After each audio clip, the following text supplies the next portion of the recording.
Speaker. Thank you. How are you? Good to see you. Hello. Thank you. Thank you.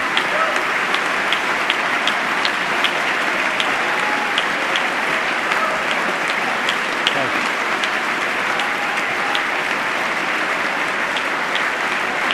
Hey.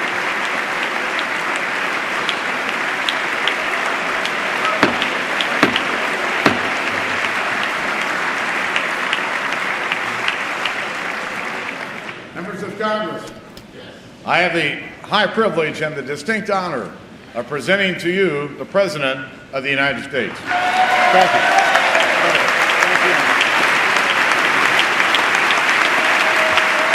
Thank you. Thank you.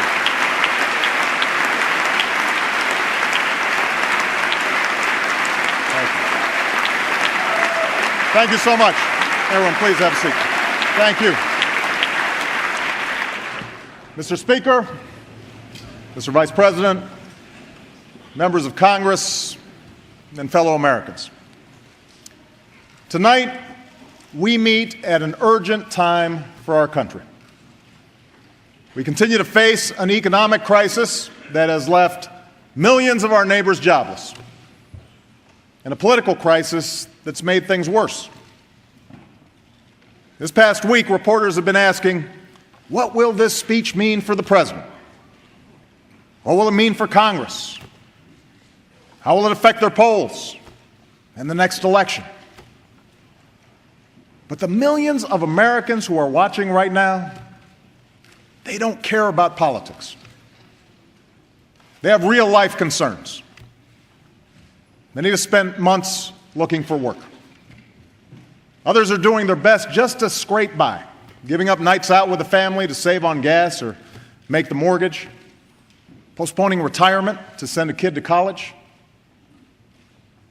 These men and women grew up with faith in an America where hard work and responsibility paid off. They believed in a country where everyone gets a fair shake and does their fair share, where if you stepped up, did your job, and were loyal to your company, that loyalty would be rewarded with a decent salary and good benefits, maybe a raise once in a while. If you did the right thing, you could make it. Anybody could make it in America. And for decades now, Americans have watched that compact erode.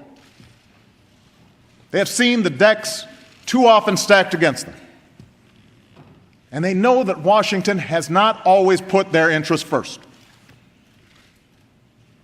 The people of this country work hard to meet their responsibilities. The question tonight is whether we'll meet ours. The question is whether, in the face of an ongoing national crisis, we can stop the political circus and actually do something to help the economy.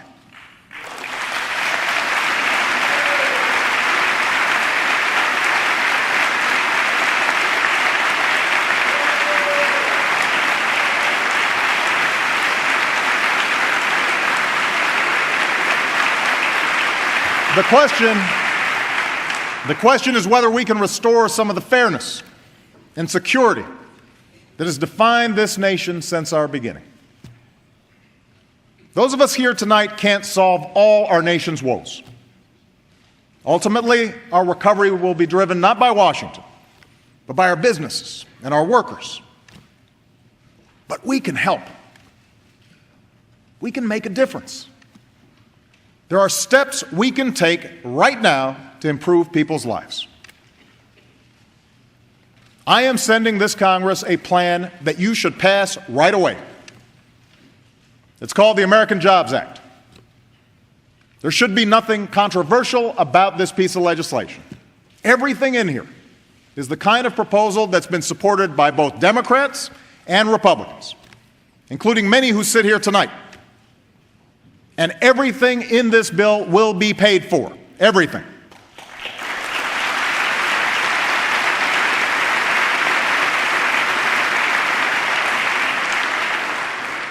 The purpose of the American Jobs Act is simple: to put more people back to work and more money in the pockets of those who are working. It will create more jobs for construction workers, more jobs for teachers, more jobs for veterans, and more jobs for long-term unemployed. It will provide a tax break for companies who hire new workers, and it will cut payroll taxes in half for every working American and every small business.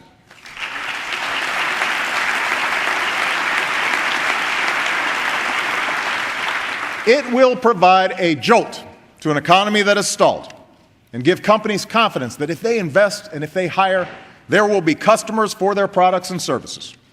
You should pass this jobs plan right away.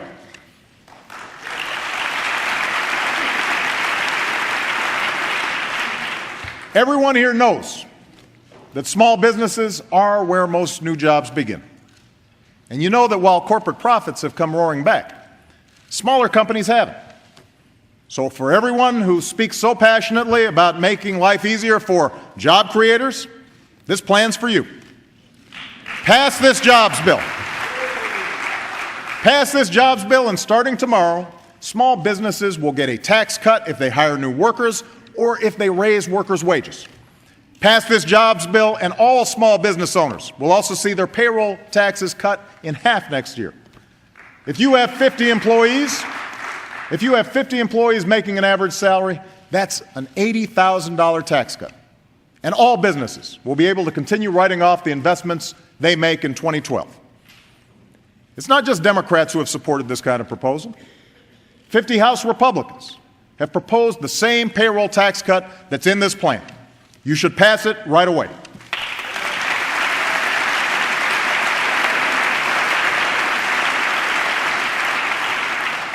Pass this jobs bill and we can put people to work rebuilding America. Everyone here knows we have badly decaying roads and bridges all over the country. Our highways are clogged with traffic. Our skies are the most congested in the world. It's an outrage. Building a world-class transportation system is part of what made us an economic superpower.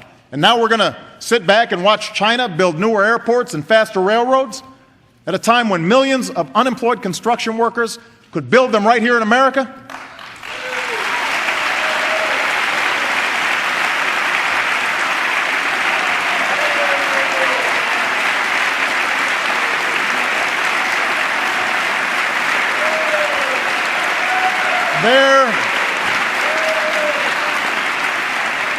There are private construction companies all across America just waiting to get to work. There's a bridge that needs repair between Ohio and Kentucky that's on one of the busiest trucking routes in North America. A public transit project in Houston that will help clear up one of the worst areas of traffic in the country. And there are schools throughout this country that desperately need renovating. How can we expect our kids to do their best in places that are literally falling apart? This is America. Every child deserves a great school, and we can give it to them if we act now.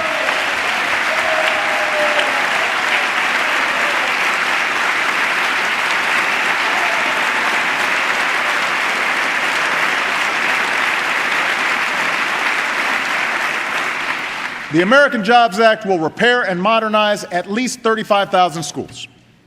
It will put people to work right now, fixing roofs and windows, installing science labs and high-speed internet in classrooms all across this country.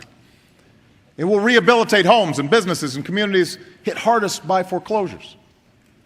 It will jumpstart thousands of transportation projects all across the country. And to make sure the money is properly spent, we're building on reforms we've already put in place. No more earmarks. No more boondoggles. No more bridges to nowhere.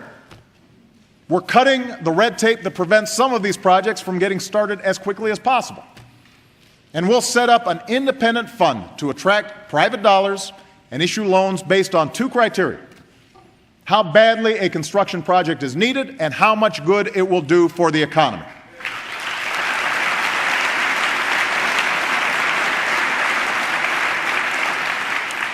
This idea came from a bill written by a Texas Republican and a Massachusetts Democrat.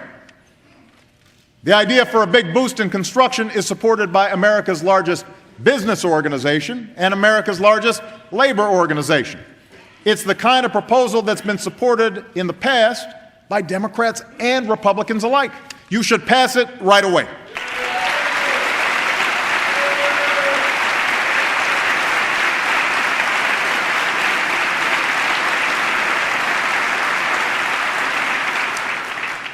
Pass this jobs bill, and thousands of teachers in every state will go back to work. These are the men and women charged with preparing our children for a world where the competition has never been tougher. But while they're adding teachers in places like South Korea, we're laying them off in droves. It's unfair to our kids. It undermines their future and ours, and it has to stop. Pass this bill and put our teachers back in the classroom where they belong.